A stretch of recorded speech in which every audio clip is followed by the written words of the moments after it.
Shalom, shalom, boa tarde. Estamos juntos neste dia, quarta-feira, quarto dia da semana, do dia 25 do mês de novembro do ano 2020, pelo calendário gregoriano, e pelo calendário judaico nós estamos no dia 9 do mês de Kislev, do ano 5781. E pela graça bendita do nosso Hashem, pela sua permissão, nós estamos aqui em A Tarde com a Torá.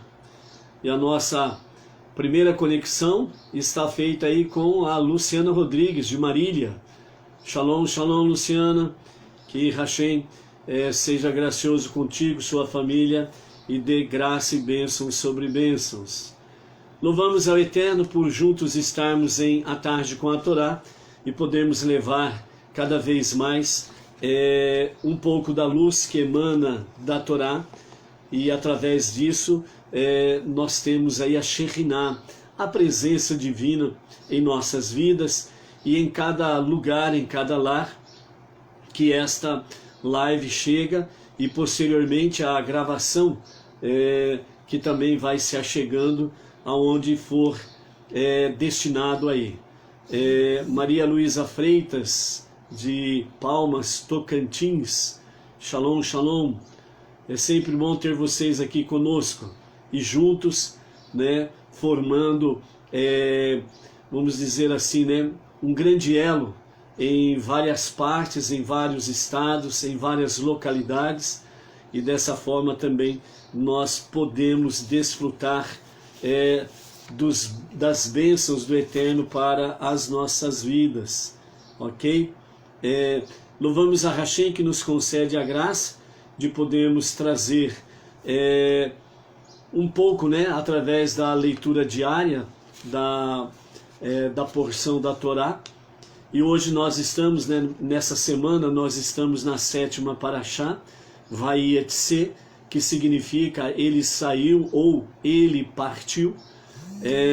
E hoje nós estamos na nossa quarta aliá. E a nossa quarta aliá, ela está no capítulo 30 de Bereshit, Gênesis, no capítulo 30 de Gênesis, a partir do versículo 14, e nós vamos até o verso 28 na nossa Parashá, da leitura diária. Antes disso daí, vamos para a nossa gota de sabedoria do nosso Rebbe, Menachem Mendel, trazendo o céu para a terra. A nossa gota de sabedoria de hoje, né? Imaginemos, né, amados, uma gota de sabedoria do Rav já é realmente uma chuva de bênçãos, de sabedoria, conhecimento, de luz, de temor aos céus. Imaginemos então chuvas de bênçãos, né, através da sabedoria do Rav, né? Não é um tsunami destruidor, pelo contrário, né? É realmente aquilo que nos fala Ezequiel lá no capítulo 47, né? O rio em que o profeta entra, a princípio vai até os artelhos, depois até os joelhos, depois até a cintura, à medida que vai adentrando no rio, e chega num ponto em que as águas dão pelos ombros, e logo em seguida não há mais como andar, tem que nadar. Por quê? Porque as águas estão envolvendo completamente dos pés à cabeça, e não tem como andar, tem que nadar. Isso significa que nós precisamos cada vez mais adentrarmos, né, ao estudo da Torá, ao conhecimento da Torá, e dentro dessa sabedoria preciosa, possamos aí cada vez mais nos inundarmos, né, pelo conhecimento, pela água viva, que é a Torá para as nossas vidas, ok? O Ico, fala para nós aí qual é a cidade e o local que você está se conectando conosco, né? A Regina, lá do Rio de Janeiro, também está conosco aí nessa tarde. Louvamos a Hashem por isso, né? O Ico Oliveira, ele é de Pirajuí, é aqui da nossa cidade, Pirajuí, Ico Oliveira. Shalom, shalom para você e a sua casa, sua família, Ico. E a Regina, né, do Rio de Janeiro, estamos aí juntos em A Tarde com a Torá. Vamos então para a nossa gota de sabedoria? Então a nossa primeira gota de sabedoria, ela diz sobre o suprassumo. O Rebbe Menachem Mendel assim nos diz: não há elevação maior do que a que se obtém por iniciativa própria. Todos os mundos foram feitos, todas as barreiras colocadas, todos os véus dispostos sobre a divindade. E a alma lançou-se de uma altura primordial e mergulhou na confusão deste mundo cruel. Tudo isto por uma única razão: para que você descubra a verdade por si mesmo. Maravilhosa essa palavra, essa gota de sabedoria do nosso Rebbe Menachem Mendel, onde ele nos diz que não há elevação maior do que aquela que se obtém por iniciativa própria. A partir do momento que você se coloca, independe de onde você estiver, independe qual segmento religioso que você está, mas a partir do momento que você realmente se propõe a buscar a verdade, perseguir a verdade, ir atrás da verdade, encontrar a verdade, custe o que custar, então o Rebbe diz: não há elevação maior do que esta. E você é o grande beneficiário em buscar e perseguir a verdade por iniciativa própria, certo? Em seguida, né, o Rebbe vem e esclarece para nós o que? Todos os mundos foram feitos, todos eles com barreiras colocadas, todos os véus dispostos sobre a divindade. Não é no primeiro véu que você descobre que você já pode dizer: eu conheço Deus. Não, é uma caminhada constante, é passo a passo, é degrau a degrau. Então, todos os véus, né, dispostos sobre a divindade, é muita elevação, por isso que nós não temos condições de podermos conhecer a Deus de uma vez só. É que nem na escola. Quando você começa a sua vida escolar, você não começa na faculdade, você começa no primeiro ano, depois segundo e assim sucessivamente, até chegar a nível universitário, pós-graduação e por aí afora vai. Então, esses véus, né, que envolvem a divindade é a mesma coisa. O primeiro passo que cada pessoa tem que tomar é perseguir a verdade, custe o que custar. É você não se acomodar com aquilo que você recebeu por tradição. É ir em busca da verdade. E isso exige esforço pessoal. Por isso que a elevação se torna maior, porque você faz por decisão própria e por um esforço pessoal em buscar, descobrir, conhecer e seguir a verdade estabelecida, a qual é eterna. Então, por isso é importante essa busca, né? Em seguida, o Rebbe ainda nos fala, né? A nossa alma lançou-se de uma altura primordial e mergulhou na confusão deste mundo cruel. Ou seja, que altura primordial é essa? Ela está se referindo exatamente no Jardim das Almas, onde o Eterno, né, no céu dos céus, além desse universo, muito além desse universo, onde só Ele habita, o Todo-Poderoso, o En Sof, este lugar no infinito, onde Deus está, onde Ele habita como uma luz infinita, é dali que Ele pegou a tua, a minha, a nossa alma e lançou para este mundo cruel. Por isso, uma altura primordial, sem dimensão. E Deus fez isso com qual finalidade? Pela única razão, para que você descubra a verdade por si só. Então, a responsabilidade de buscar, de descobrir, conhecer a verdade, ela é responsabilidade individual. A partir do momento que a pessoa se propõe a isso, obviamente, vai se juntar onde aqueles que já descobriram a verdade e estão na verdade, vão então fazendo o quê? Vão descortinando os véus da divindade, passo a passo, degrau a degrau, né? Até chegar ao nível, não só universitário, mas ao nível de pós-graduação, PhD e mais do que isso. E isso nós vamos obter pela graça bendita de Hashem plenamente nos dias de Mashiach, ok? A segunda gota para nós hoje de sabedoria do nosso Rebbe Menachem Mendel, o título diz, seu animal. Toda pessoa tem seu próprio animal interior. Já pensou? Toda pessoa tem o seu animal interior. A questão principal não é aquietar esse animal, mas tirar proveito de seu poder. A Regina, né, está pedindo aí que recitemos salmos, né, em favor do seu sogro, do meu filho, que está vomitando, né, sangue. Agradeço a todos.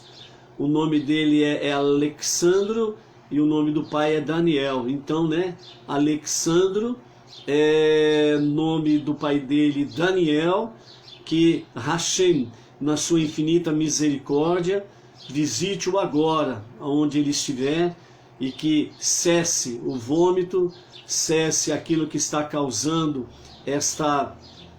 este vômito com sangue, e que no nome do nosso Hashem, o Todo-Poderoso, que venha sobre ele as bênçãos, né, do Salmo 6, do Salmo 13, trazendo debaixo da destra de Hashem a graça saradora, trazendo para ele a cura completa dessa situação, restituindo a ele saúde, vigor, para que o nome do Eterno seja exaltado, e honrado e glorificado na sua vida e através da sua vida. Baruch Hashem. Então, voltando aqui, então toda pessoa tem seu próprio animal interior. A questão principal não é aquietar esse animal, mas tirar proveito de seu poder. Lembremos que tanto os sábios, né, como o próprio Rebbe também traz para nós que o mal, ele também se converterá nos dias de Mashiach em bem. E o que será aproveitado do mal? Tem alguma coisa para se aproveitar? Sim, o seu poder, a sua força. Se aproveita. Então, nesse dia, quando o mal completamente também ele se converterá em bem, então a sua força será realmente utilizada para aquilo que é bom, né? Então, o exemplo aqui, o Rebbe nos diz, por exemplo, a cabra é facilmente domesticada e não tenta machucar ninguém. Mas você já viu uma cabra arar um campo? O touro, por outro lado, é capaz de dar coices e chifrar, mas isso é apenas um sinal de sua tremenda capacidade de trabalho, né? Nós sabemos que no nosso interior, né, nós temos a nossa alma divina e a nossa alma animal. A nossa alma divina, à medida que ela se fortalece, então ela subjuga a alma animal. E o que a alma divina faz com isso? Ela aproveita a força da alma animal, a sua coragem, a sua ousadia, a sua intrepidez, né? O ímpeto de ir no bom caminho, certo? Não ter medo e nem vergonha de poder falar, né, desta verdade. E então a alma divina, ela sendo devidamente fortalecida, ela subjuga a alma animal, não no sentido de fazer com que ela fique quietinha lá no seu quadrado, mas fazer com que esta alma animal, ela devidamente subjugada pela alma divina, ela venha se unir para trazer a sua força, o seu poder, para fazer com que a alma divina seja mais ainda ousada, corajosa, destemida e realmente fale, entre aspas, né, pelos cotovelos, no bom sentido, a respeito do monoteísmo, daquele que é um e único, indivisível e incorpóreo, aquele que não nasceu nem morreu, aquele que não é humano, não é filho do homem, e portanto ele é plenamente, perfeitamente Emet, a verdade, a qual precisamos dia a dia descobrirmos e dia a dia vivermos para esta realidade. Então, o importante, né, é sabermos que realmente nós temos o nosso, no bom sentido, né, nós temos aí o nosso animal interior. Precisamos apenas saber como cuidar dele, como saber tratá-lo, ok? E dessa forma aí, nós estaremos aí, sem sombra de dúvidas, trazendo a luz divina para este mundo cruel, não esquecendo que este mundo ele é estúpido, ele é idiota e sem inteligência. Por isso que Deus mandou você aqui, por isso que Ele nos enviou aqui, para transformar isto em algo bom, excelente, onde realmente a sua estupidez cesse, a sua falta de inteligência cesse e seja estabelecido aqui realmente a luz da Torá, a luz da Shekhinah, da presença divina nos nossos dias, preparando e fazendo com que seja abreviado os dias da manifestação de Mashiach e que seja para os nossos dias, que seja para agora. Amém. Ok? O Rabino Chaim Vital, ele diz assim, os dois elementos que afastam o indivíduo da tristeza e da preguiça. Então, o Rabino Chaim Vital, ele fala sobre dois elementos que afastam o indivíduo da tristeza e da preguiça. Nos dias de hoje, né, a questão tristeza e preguiça, por exemplo, nos dias de hoje são conhecidas como depressão. Você já ouviu falar de depressão, certo?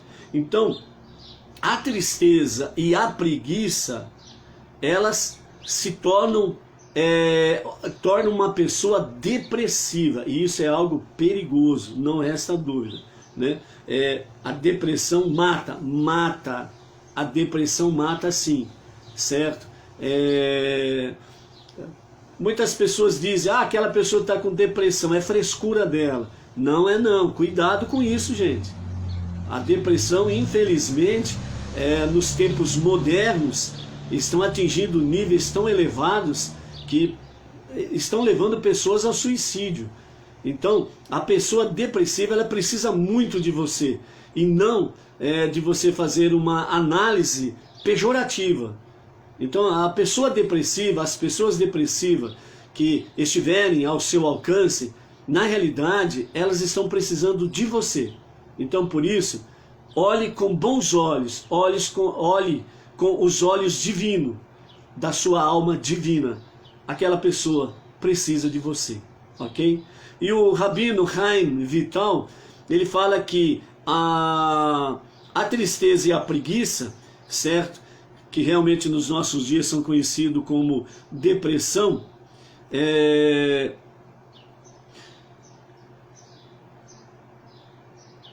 os dois motivos são, primeiro, a alegria e a satisfação com que a pessoa reconhece o seguinte ditado: Ezehu Ashir HaSameach Bechelko.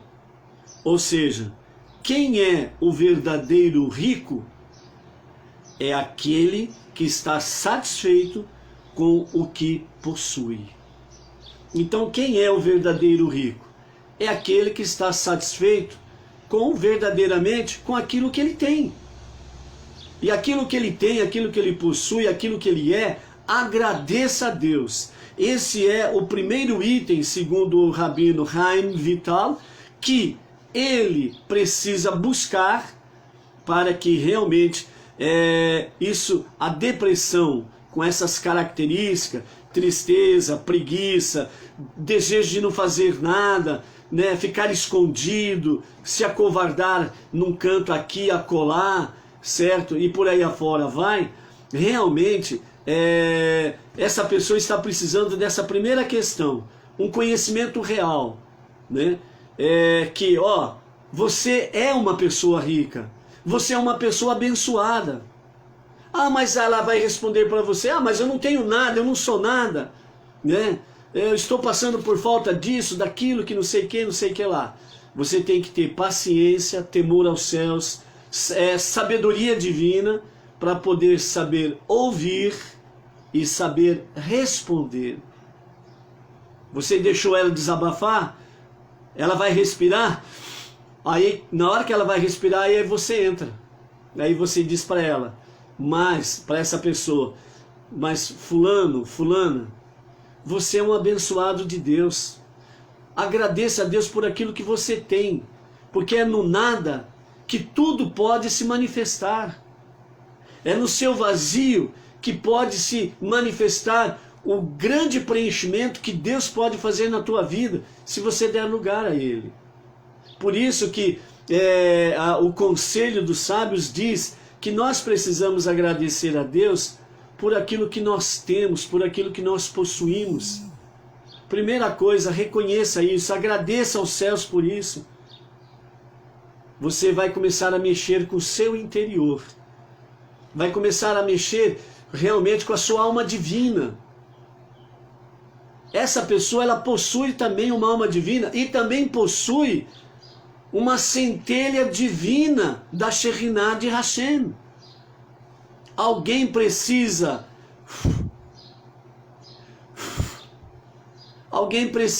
assoprar.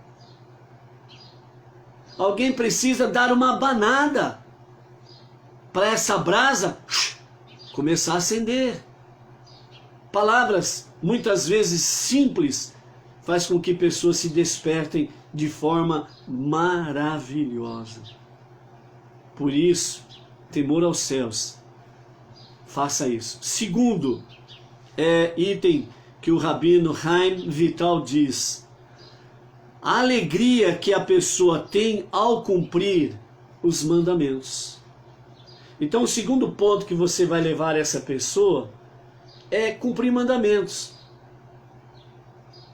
Aí às vezes a pessoa fala, eu não estou preparado, eu não sei o que.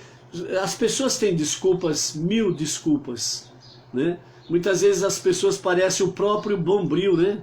Tem 1001 respostas para dar, para uma forma de dizer não. Mas não é bem assim.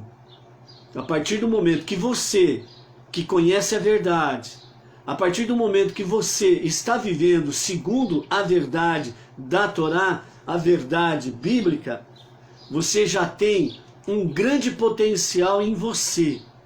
E é isso que conta. E não é a questão negativa da outra pessoa. É você. É você estar cheio desta verdade. É você estar convicto desta verdade. E é você falar com muito amor, com muita firmeza a respeito disto. Porque essas pessoas, elas precisam de encontrar um porto seguro. E este é o princípio do porto seguro dela, você. E dessa força, você vai transmitir a ela, você vai compartilhar a ela. Sempre com amor. Amor fraterno, verdadeiro, real. E você com esses dois conceitos, a alegria, levar essa pessoa a alegria de você é uma pessoa rica. Como que você é uma pessoa rica? Porque aquilo que você é, por aquilo que você tem, foi dado por Deus e por mais ninguém. Porque Ele é o dono, Ele é o soberano de todas as coisas, tudo pertence a Ele, você também pertence a Ele, você não está sozinho, você não está sozinha, Ele está com você. Ah, mas parece que Deus me abandonou. Não, porque Ele me trouxe aqui para falar com você, Ele me trouxe aqui para dizer estas coisas a você. Esta é uma das formas que Deus fala conosco, esta é uma das formas que Deus está falando contigo. Você está assoprando aquela centelha divina, aquela brasa que está aparentemente apagada. E ao soprar, você está fazendo com que ela reaviva a chama da confiança, da fé em Deus. E o segundo preceito, a alegria que a pessoa tem ao cumprir os mandamentos. À medida que as pessoas se colocam para cumprir mandamentos, como diz Provérbios, a alegria do coração, ela aformoseia o semblante da pessoa, certo? Quantas vezes que você já ouviu, ou até mesmo você expressou, pessoas que fisicamente não parecem bonitas, mas quando abrem os lábios, você fala, meu Deus do céu, essa pessoa é maravilhosa. E quantas pessoas que aparentemente parecem tão bonitas, né? Mas quando abre a boca, você fala assim, meu Deus do céu, se possível for, eu gostaria de nunca ter ouvido essa pessoa falar como essa pessoa é feia. É isso que Provérbios fala. Um coração alegre, ele aformoseia o semblante da pessoa. Por quê? Porque a aura divina, ela resplandece na pessoa. É isso que é bom. E é isso que é maravilhoso. Certo? Então, é bom realmente estarmos trilhando cada vez mais o nosso caminho de Hashem. Ok? Então, vamos para a nossa quarta aliá de hoje. A nossa quarta aliá está no livro de Bereshit, o primeiro livro da Torá, Gênesis, capítulo 30, verso 14, e nós vamos até o verso 28, na nossa quarta aliá, né? A nossa quarta chamada a leitura da Torá. Ontem, fazendo um resuminho rápido de ontem, né? Para nós não perdermos aí o fio do novelo para o dia de hoje. Então ontem nós tivemos aí, né? Yaakov casa com Leia e Rachel. O pai, né? De Leia e Rachel, para enganar Yaakov no dia do casamento, ele pega da sua serva mais nova, de nome Zilpá, e dá para Leia, para confundir, né, Yaakov no dia do casamento, que ele vendo a serva mais nova, então ele teria, né, como a noiva estava com seu semblante coberto, né, pelo véu, então ele teria certeza que a noiva que estava ali debaixo do véu era Rachel. E para ele ter essa certeza. E o pai delas deu para Rachel a serva mais velha, que era Bilá. E então quando Yaakov olhou para Bilá e viu que ela era a serva mais velha, né, e estava do lado da irmã, né, que ele supunha que fosse a sua noiva, a Raquel, mas ali Rachel também estava no dia do casamento com o seu véu sobre o seu rosto. Então ele deduziu que realmente, né, a serva Zilpá, mais jovem, estava com a sua noiva do seu lado. Então ele falou, então essa é a minha Rachel, sem sombra de dúvidas, né? E depois também, né, eles tinham combinado alguns sinais para que ele não fosse enganado. E Rachel, percebendo que a sua irmã Leia iria passar por um grande vexame, uma grande humilhação, uma grande vergonha, ela então revelou para sua irmã, com muito amor, os segredos dos sinais que eles tinham combinado. E devido a isso, né, a Yaakov, ele teve a certeza que estava casando com Rachel, e na sua noite de núpcias ele consumiu o casamento, coabitando com ela. Só um parênteses curto e rápido. A atitude de Rachel em revelar para a sua irmã Leia os sinais, isso demonstra um grande amor fraterno entre irmãos. É um exemplo que deve ser seguido entre os irmãos, né? Os irmãos precisam verdadeiramente ter um amor fraterno, real e verdadeiro, né? Então, que os irmãos se amem verdadeiramente. Bom, de acordo com isso, então, depois Yaakov descobriu que foi enganado, ele requer Rachel, e Lavan diz para ele que a Rachel não estava sendo negada a ele, mas era costume regional que primeiro casasse-se a filha mais velha, depois a mais nova.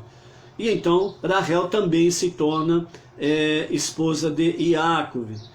E cada uma delas segue com a sua serva. Leia com Zilpá, a mais nova, e Rachel com Bilá, a mais velha. Isso não mudou, certo? E também dessa forma as duas eram irmãs gêmeas idênticas, inclusive as duas eram estéreis. Então, portanto, a madre delas estava fechada para dar à luz filhos. Mas Leia, como ela era menos amada do que a sua irmã, porque Yaakov amava muito mais a Rachel, não que ele não amava a Leia, ele amava a Leia, mas ele amava mais ainda a Rachel. Então ela se sentia realmente odiada, desprezada. Ela não falou isso para ninguém, era um sentimento pessoal dela, mas a Torá diz que Deus ouviu a sua voz e ele abençoa, recompensando-a, terminando com a sua vida estéril, e abriu a sua madre, e ela acabou dando à luz filhos, a Yaakov. Então Rachel, aliás Leia, né, na sequência lógica dos fatos na época, ela deu à luz a 4 filhos, a princípio a Yaakov, que foi Reuven, Shimon, Levi e Yehudá. E depois disso, né, ela achava que tinha já concluído a sua parte, a sua contribuição, né, para os 12 filhos de Yaakov, porque ela teve a visão profética que Yaakov iria casar com 4 mulheres e que teria 12 filhos, e que esses 12 filhos seriam os príncipes das 12 tribos de Israel, certo?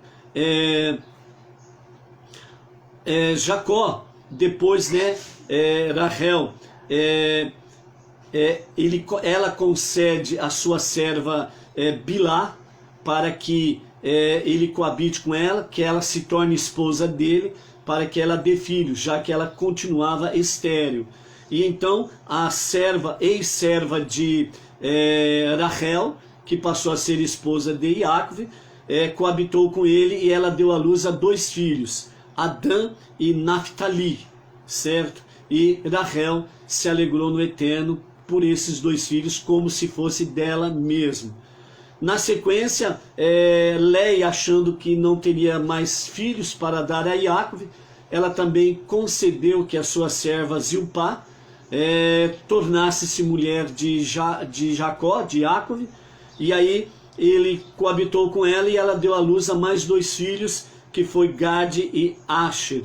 Então nós encerramos a nossa aliá de ontem justamente com esse quadro. Yaakov tinha 8 filhos dos 12 prometidos e 9 filhas até a este momento. E agora nós vamos para a nossa quarta aliá.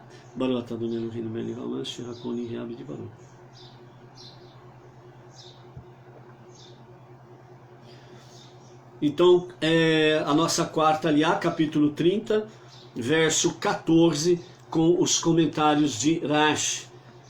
E vamos ver o que acontece no dia de hoje, neste tempo, naquela época, ok? Ruben, ou Reuven, fazia um passeio durante o tempo de colheita de trigo e encontrou algumas mandrágoras no campo.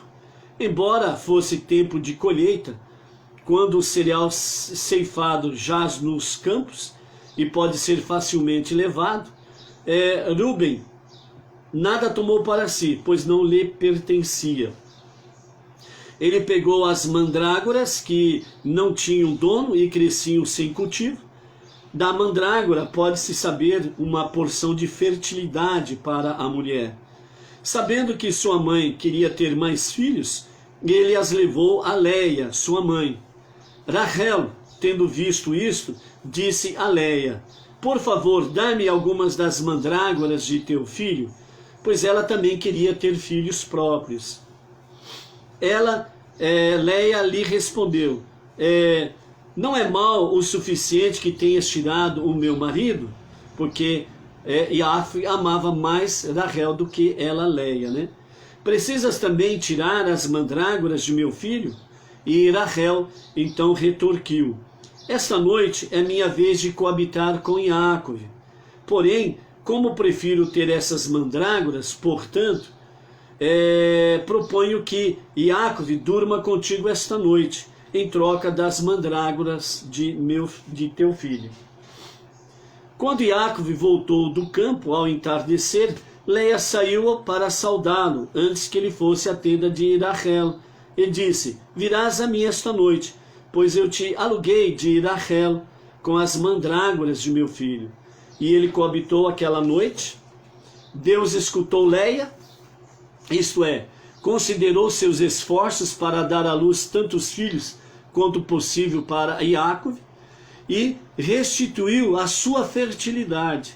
E ela concebeu e deu à luz para Iacov um quinto filho, com uma filha, ou seja, um casal de gêmeos. E Leia disse: Deus concedeu-me minha recompensa. Recompensa no hebraico é zahar, porque dei minha serva a meu marido. Então ela o chamou de Isahar. Leia novamente concebeu e deu à luz para Iacov um sexto filho, com uma filha gêmea. E Leia disse: Deus realmente deu-me uma porção extraordinária na casa de meu marido.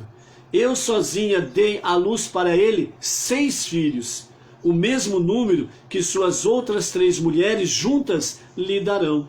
Agora meu marido certamente fará sua morada principal comigo. E ela chamou esse sexto filho de Zebulun, ou Zevulun. Verso 21, depois Leia concebeu de novo, né?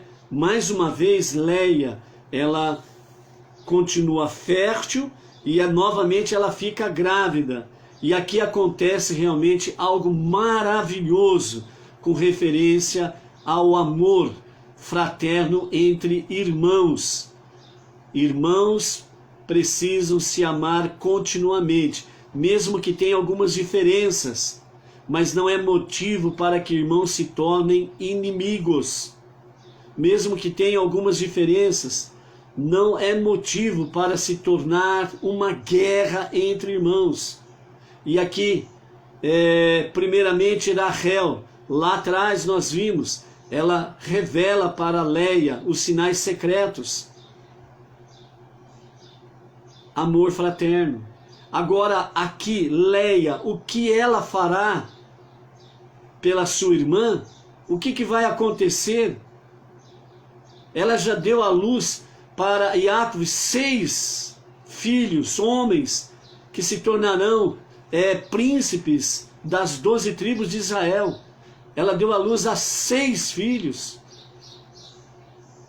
Então vamos ver o que Leia faz agora. Verso 21. Depois Leia concebeu de novo, quando soube que estava grávida. Ela rezou por uma menina, a fim de livrar sua irmã Rachel da humilhação.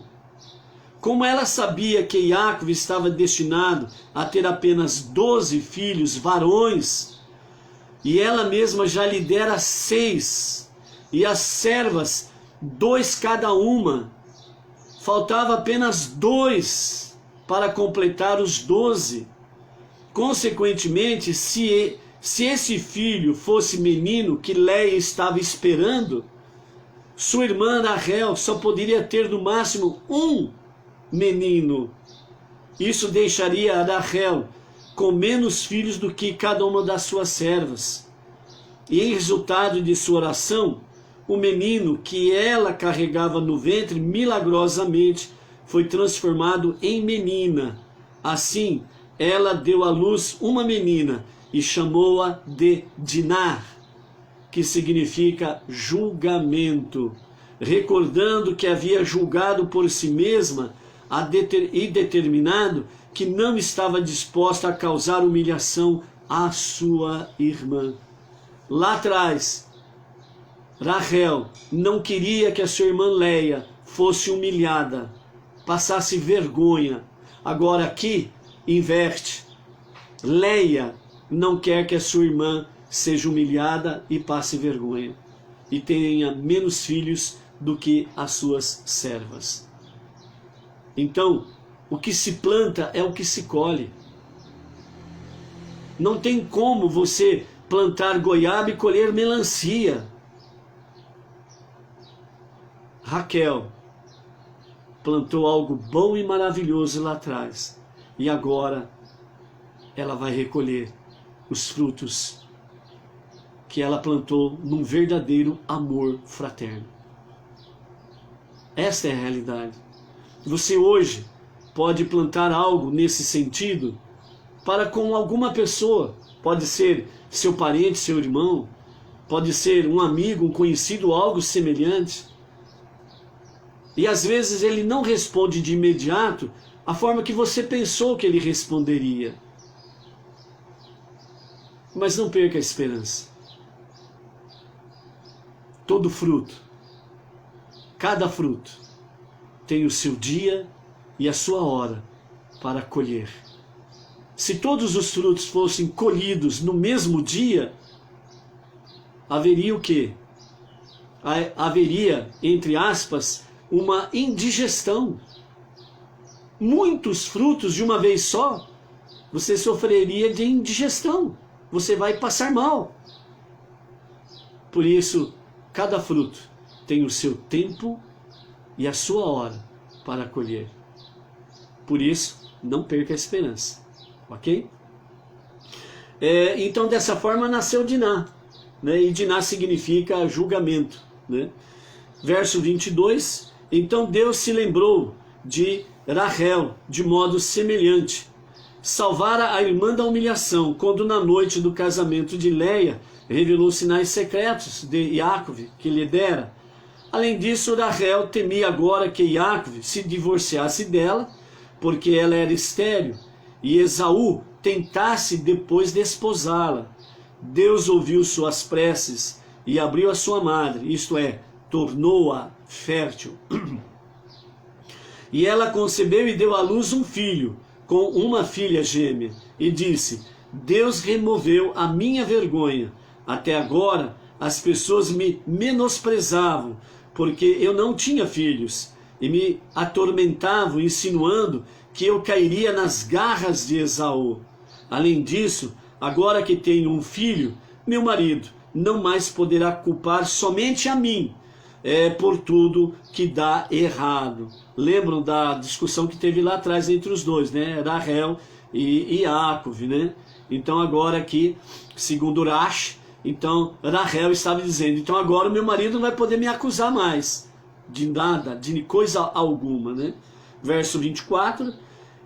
E ela chamou de Yosef, que significa que ele acrescente, dizendo que Deus acrescente Yosef, outro filho para mim.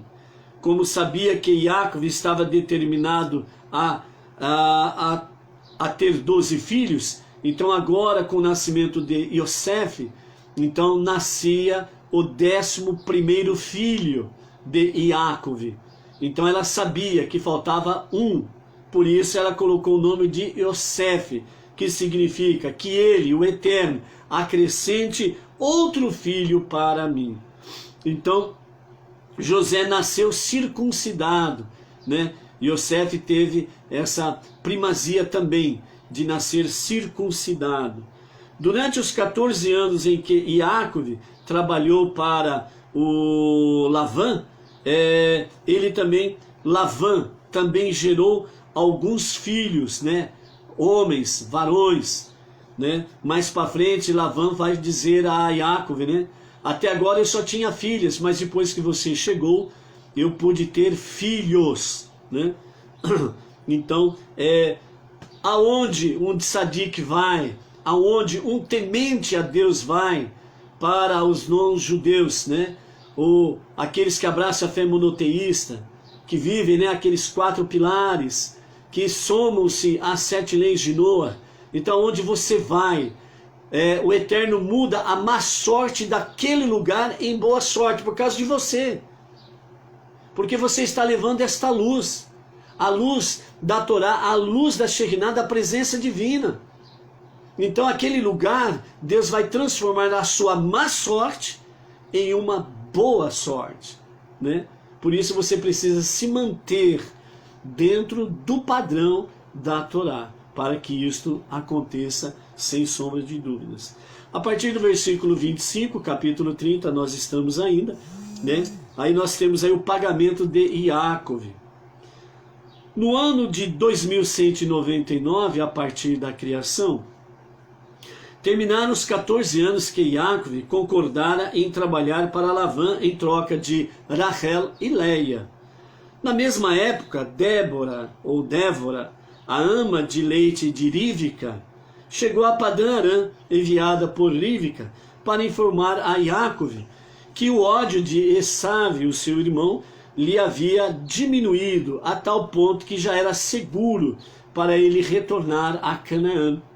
Assim, quando Jacob começou a pensar em retornar a Canaã, apesar das garantias de sua mãe, ele temia arriscar um confronto com o seu irmão, abertamente, que ele estava rancoroso.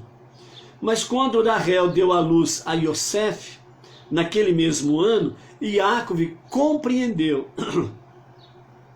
que Deus o protegeria de Esav.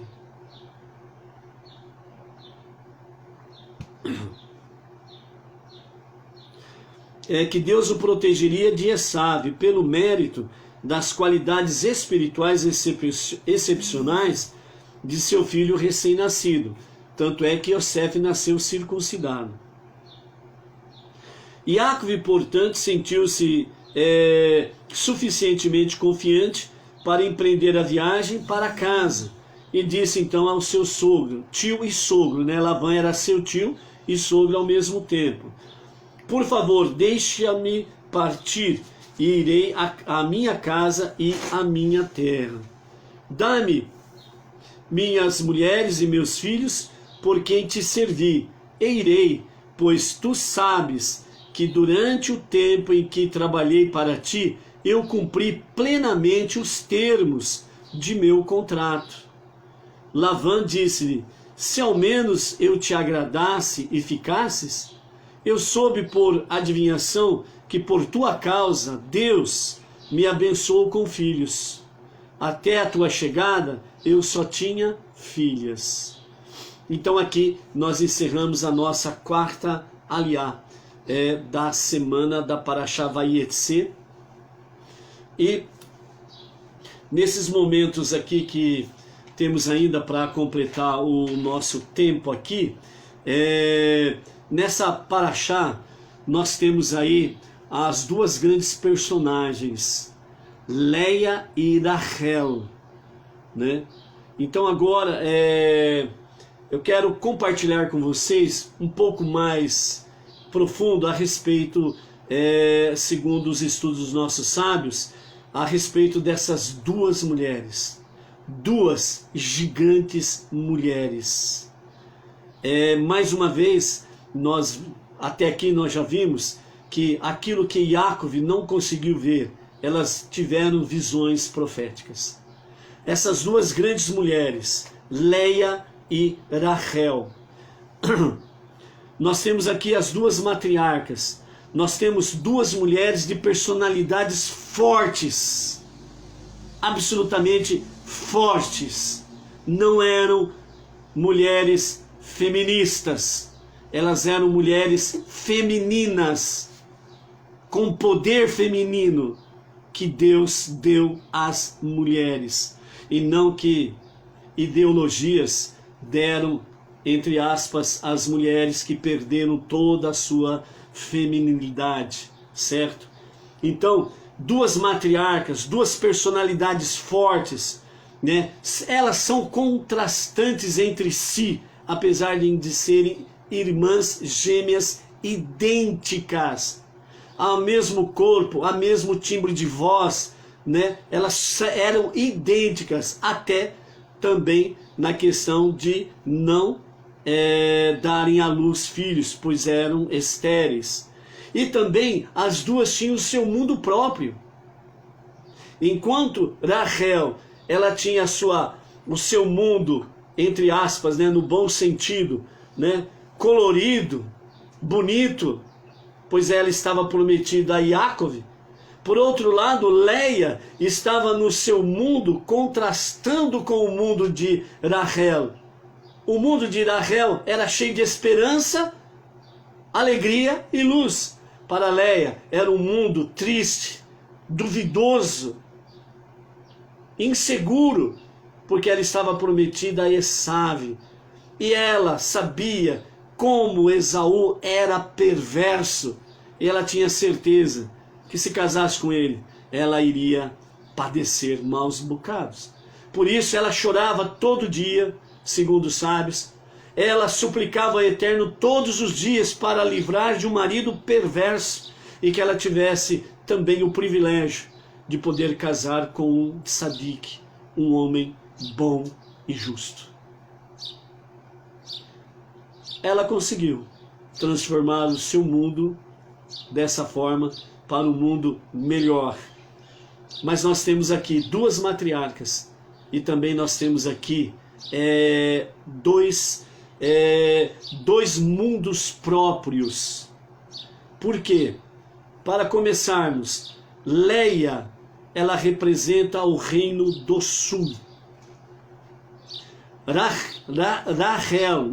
Rachel, ela representa o reino do norte, que representa a continuidade pelos milênios do povo de Israel. Nós temos Leia, que foi a primeira esposa, foi a primeira a ter filhos, e ela foi a mãe da maioria dos filhos de Jacob. Portanto, Leia, ela teve como serva Zilpá, a mais nova. E Leia, ela teve Reuven, Shimão, Levi e Erudá, os 4 primeiros filhos de Jacob. Na sequência, Zilpá, a sua serva, deu à luz a 2 filhos, a Gade e Asher. Isso somando-se às irmãs gêmeas que foram nascendo com eles. Tá certo? Logo em seguida, nós temos a Leia, dá à luz a 2 outros filhos, a mais 2 varões para Jacob, que é Isahar e Zebulon, certo? Então, ela acaba dando à luz a 8 filhos para Jacob. Tanto Leia como Rachel sabiam que Jacob estava destinado pelo Eterno a ter 12 filhos, que seriam os 12 príncipes das 12 tribos de Israel, formando completamente a nação de Israel, o povo judeu. Quando Leia fica grávida novamente, então ela vê, se porventura ela tiver um outro menino, a sua irmã Leia, aliás, sua irmã Rachel, ela será humilhada pelas suas servas, tanto dela como a da própria Rachel, porque cada uma das servas tiveram 2 filhos, né? E dessa forma, Rachel ficaria sem filhos, e aí ela seria humilhada. Então, Leia, correspondendo ao amor fraterno que recebeu de Rachel no dia do seu casamento, que ela revelou os segredos, os sinais secretos para ela e Jacó. Então, agora que Leia retribui não como uma dívida, mas retribui porque ama a sua irmã. Mesmo com as suas diferenças entre si, ela ama a sua irmã como Raquel ama a Léia. Então, nesse momento, Léia pede para o Eterno que não deixe nascer mais um menino, para que a sua irmã não seja humilhada. E então, Léia dá à luz a uma menina e ela coloca o nome de Diná, que significa julgada ou julgamento, certo? Então aqui nós temos o reino do sul. E aí nós vamos para Rahel, o reino do norte, onde Rahel ela dá à luz a Iosef e a Beniamim, os dois filhos de Rahel. E a sua serva, né, dá à luz para ela Adã e a Naphtali, certo? Adã e a Naphtali. Então nós temos aqui o reino do sul e o reino do norte. Reino do sul, Léia. Reino do norte, Rahel.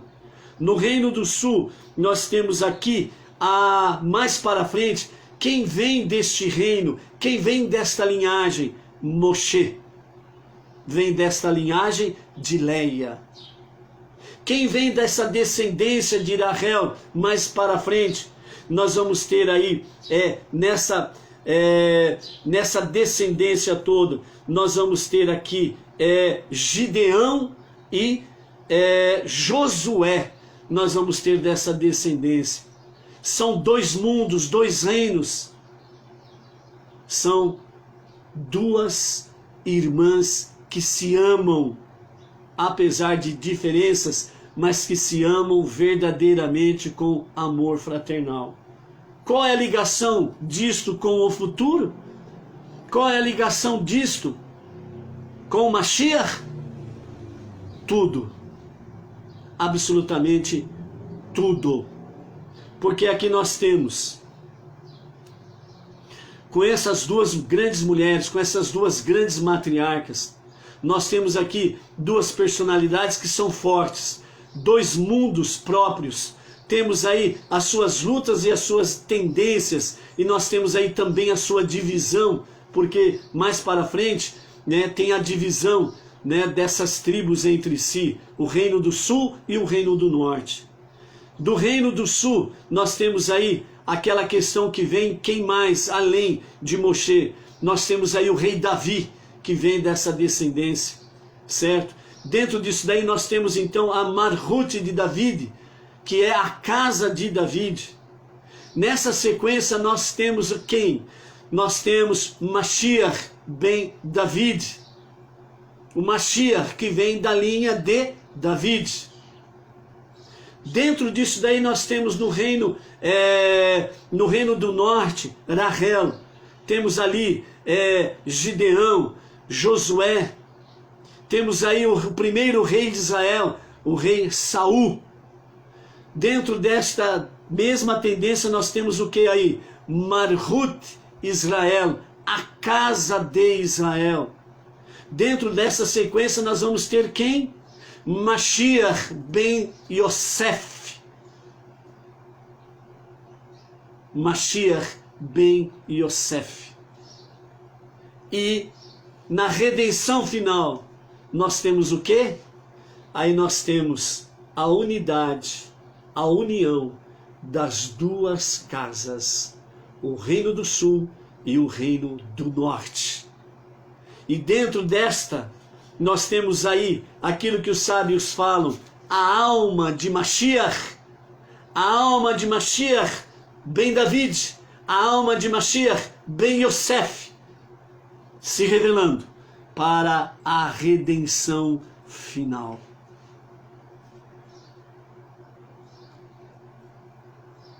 Duas matriarcas, duas mulheres de gênios fortes, dois mundos, mas no final se unem na redenção de Mashiach. E até lá, nesse percurso pelos milênios, com suas diferenças, mas o povo judeu se ama.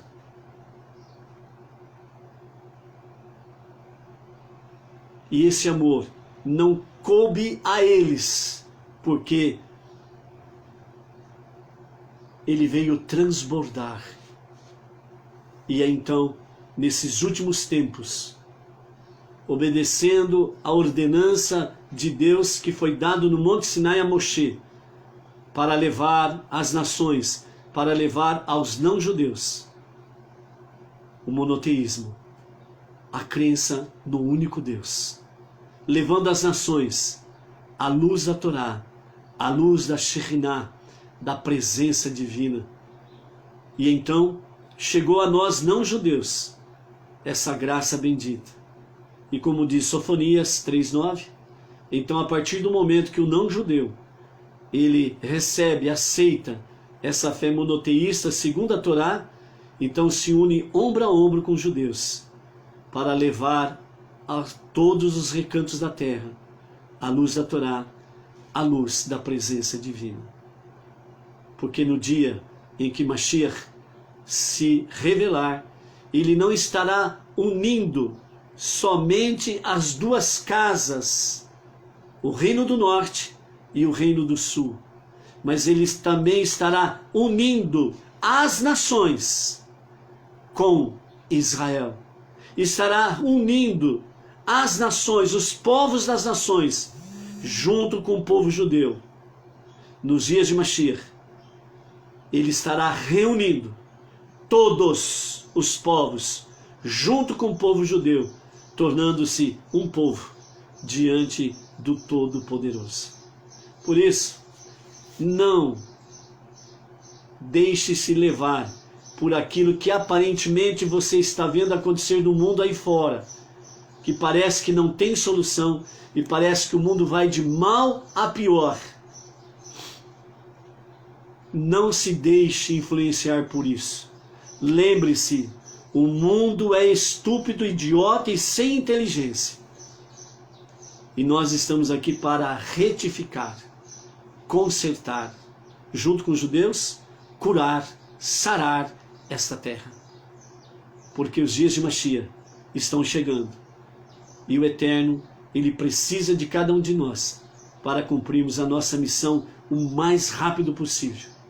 Por isso, aquilo que pertence a ti, tanto no campo espiritual, preces, intercessão, orações, pedindo para que o Eterno realmente venha multiplicar este povo, judeus retornando para o judaísmo, aqueles que estão fora da casa, os não-judeus somando-se com os Benei Noach, para poder manifestar entre as nações o monoteísmo, suplicando ao Eterno que multiplique não só a questão espiritual, sabedoria, entendimento, compreensão da Torá, mas também rogando ao Eterno para que multiplique e dê prosperidade material e financeira aos Benei Noach, para aplicar nesta retificação deste mundo, para que aqueles que estão aí levando essa mensagem possam ter autonomia, possam ter as condições de poder seguir em frente. Cada emissário, cada comunidade, cada integrante das comunidades possa estar levando avante, em frente, sempre marchando, levando este conhecimento, para que o mundo tenha a sua libertação e transformando a sua estupidez, a sua ignorância e a sua falta de sabedoria, transformando em algo bom, positivo e que realmente venha exaltar e glorificar o bom nome do nosso Deus, o único Criador e o único Salvador. Que na graça bendita, até aqui, na nossa quarta aliá, que essas mensagens sejam fortes, como dessas duas mulheres. Que seja a tua decisão, a tua determinação. Não se deixe abalar por aquilo que vem do mundo exterior. Tenha a convicção da tua fé e você não terá motivos para ter tristeza e para ter depressão. Porque você terá muito, mas muito o que fazer no caminho da Torá em prol das pessoas. E então você vence a sua tristeza, você vence a sua preguiça, você vence a sua depressão e você se torna forte como essas duas mulheres, essas duas matriarcas. Que você tome essa posição. As nossas matriarcas trazem-nos estas mensagens.